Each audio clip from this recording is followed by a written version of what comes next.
করছি। আসসালামু আলাইকুম।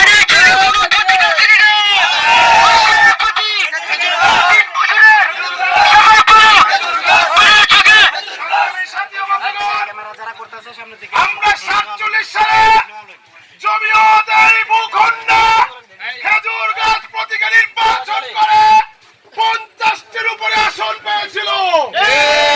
এই জমিয়ত 71-এ বাংলাদেশে স্বাধীনতার পক্ষে ভূমিকা রেখেছিল। এই জমিয়ত 70-এর নির্বাচনে 25টি আসন পেয়েছিল। এই অতীত ঐতিহ্যকে ফিরে আনতে আবার আমাদের আগামীর নতুন বাংলাদেশে, তরুণের বাংলাদেশে ক্লাস বাইকে চাও।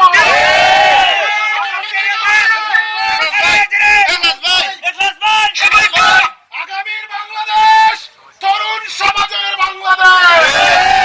নাহিদ ইসলাম যদি প্রধানমন্ত্রী হতে পারে, সার্জিস যদি এমপি হতে পারে, তাহলে আমাদের এক ক্লাস ভাই এমপি হবে ইনশাআল্লাহ।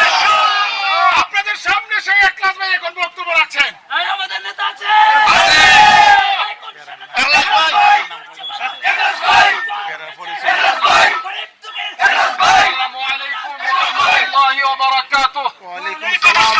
আমার হিন্দু ভাইরা যারা আছেন, আপনাদের প্রতি আদাব। প্রিয় বাবুর বাজারবাসী, প্রিয় জনতা, আমি আপনাদের এলাকার সন্তান, জমিয়তে উলামা ইসলাম বাংলাদেশ একটি ঐতিহ্যবাহী রাজনৈতিক দল। আপনাদের সন্তান আমার কাছে জমিয়ত খেজুর গাছ মার্কা আমানত হিসেবে দিয়েছে। আপনাদের খেদমত করার জন্য ঢাকা থেকে দল আমার নাম ঘোষণা করেছে। আমি আজ শুধুমাত্র আপনাদের সাথে, আপনাদেরকে সালাম দিতে, আপনাদের সাথে শুভেচ্ছা বিনিময় করতে এসেছি। অন্যদিন আপনাদের কাছে এসে জনে জনে মানুষের দুয়ারে দুয়ারে গিয়ে আমি মানুষের সুখ দুঃখের কথা, মনের কথা, এলাকার কথা আমি শুনবো। আজকে আপনাদেরকে কথা দিয়ে যেতে চাই, আলেম ওলামা যেই ওয়াদা দেয় সেই ওয়াদা পূরণ করে, সেই ওয়াদার সাথে গাদ্দারি করে না, গাদ্দারি করে।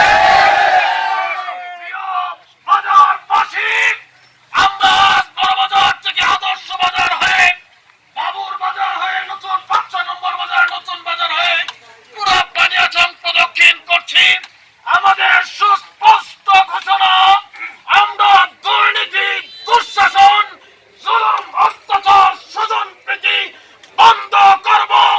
আমরা ন্যায় বিচার, সুশাসন, ইনসাফ প্রতিষ্ঠা করে ধর্ম বর্ণ নির্বিশেষে বঞ্চিত জনতার কাছে তাদের অধিকার ফিরিয়ে আনার সংগ্রামে অবতীর্ণ হয়েছি।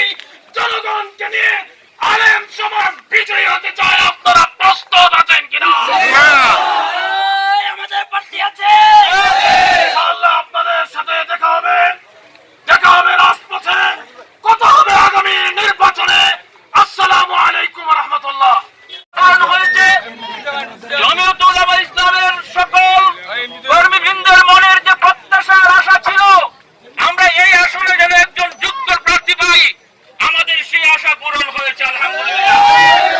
বাকি ইনশাআল্লাহ আগামী নির্বাচনে আমরা আমাদের এই যোগ্য প্রার্থীকে সংসদে পাঠিয়ে আমাদের বানিয়াচং আজমিরগঞ্জের যত সমস্যা আছে, যত ধরনের অনিয়ম আছে, যত ধরনের দুর্নীতি আছে, সব কিছুর অবসান হবে, সে আশা ব্যক্ত করে আমি আমার সংক্ষিপ্ত কথা শেষ করলাম। সংগ্রামী সাথী ও বন্ধুগণ, ফ্যাসিবাদ বিরোধী আন্দোলনে, স্বৈরাচার বিরোধী আন্দোলনে ছাত্র জনতাকে যে নেতৃত্ব দিয়েছিল, সেই সাবেক ছাত্র নেতা মুফতি ইখলাস রহমান রিয়াদকে হবিগঞ্জের 2 বানিয়াচং আজমিরগঞ্জবাসী পেয়েছে। ফ্যাসিবাদ যেভাবে পলায়ন করতে বাধ্য হয়েছে, আগামীতে ইখলাস ভাইয়ের নেতৃত্বে বানিয়াচং আজমিরগঞ্জ আসনে ইনশাআল্লাহ সকল জুলুম নির্যাতন পলায়ন করতে বাধ্য হবে। প্রিয় দেশবাসী, বিশেষ করে 5 নং বাজারবাসী, আমরা আজকে যোগ্য নেতা পেয়েছি। কেন্দ্র থেকে জমিয়তের পক্ষ থেকে মনোনীত প্রার্থী মুফতি এখলাসুর রহমান রিয়াদ। আমরা এই যোগ্য ব্যক্তি পেয়ে তার পিছনে খেটে আমরা সংসদে পাঠাতে চাই। জনগণের অধিকার আদায়ের জন্য একজন যোগ্য ব্যক্তি আলেমে দ্বীন আমাদের সামনে এসে